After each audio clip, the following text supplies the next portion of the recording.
Mobile phone से आप अपने दोस्तों से सीधे बात कर सकते हैं। पर अगर इसी मोबाइल फ़ोन पर आपको ऑनलाइन कुछ खरीदना हो, तो आपको एक बिचौलिए की ज़रूरत पड़ती है, जो विक्रेता को गारंटी दे पाए कि आपने पैसे दे दिए हैं।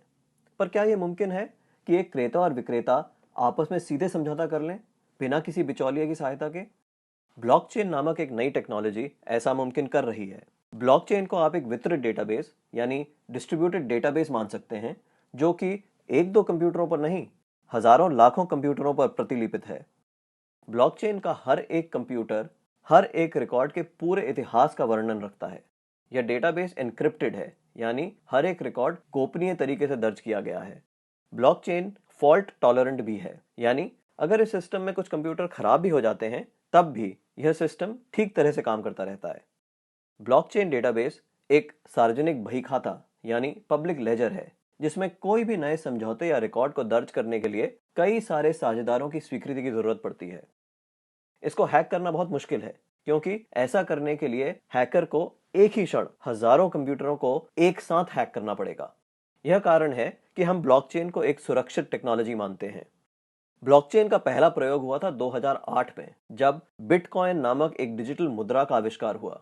बिटकॉइन मुद्रा किसी देश, सरकार या बैंक द्वारा नियंत्रित मुद्रा नहीं है, यह एक डिजिटल मुद्रा है। अधिक जानकारी के लिए आप बिटकॉइन को गूगल कर सकते हैं। केवल मुद्रा या पैसे से संबंधित प्रयोजन के लिए ही नहीं, ब्लॉकचेन का प्रयोग कहीं भी हो सकता है जहां पारंपरिक रूप से विश्वास, भरोसे या गारंटी के लिए एक बिचौलिए की जरूरत है। जैसे वह सभी सौदे जिनकी आज नोटरी पब्लिक या किसी सरकारी संस्था को पुष्टि करनी पड़ती है। मान लिया जाए कि आप एक मकान खरीद रहे हैं। आप चाहेंगे कि इस सौदे को सरकारी रजिस्ट्रार के यहाँ दर्ज किया जाए, ताकि आपको एक सरकारी दस्तावेज मिले जो साबित करे कि आप उस मकान के कानूनन मालिक हैं। पब्लिक रजिस्ट्रार केवल इस सौदे का एक सबूत दे रहा है, और ऐसी संभावना है कि भविष्य में पब्लिक रजिस्ट्रार का काम ब्लॉकचेन टेक्नोलॉजी कर दे, क्योंकि उसमें दर्ज सौदे की भी उतनी मान्यता होगी जितनी आज रजिस्ट्री सर्टिफिकेट की है। सार्वजनिक होने की वजह से इसमें घपले की संभावना भी कम होगी। ब्लॉकचेन टेक्नोलॉजी के उपयोग के कई और संभावित उदाहरण हैं। जैसे किसी सरकारी योजना के अंतर्गत यदि एक गरीब आदमी को कुछ वेतन मिलना हो, तो ब्लॉकचेन टेक्नोलॉजी से उसको वह रकम सीधे उसके मोबाइल फोन पर दी जा सकती है। या अगर किसी प्राकृतिक आपदा से ग्रस्त लोगों को नुकसान भरपाई करनी हो, तो उनकी सहायता राशि सीधे उनके मोबाइल फोन पर दी जा सकती है। इससे भ्रष्टाचार भी कम होगा। शिक्षा में भी ब्लॉकचेन का इस्तेमाल हो सकता है।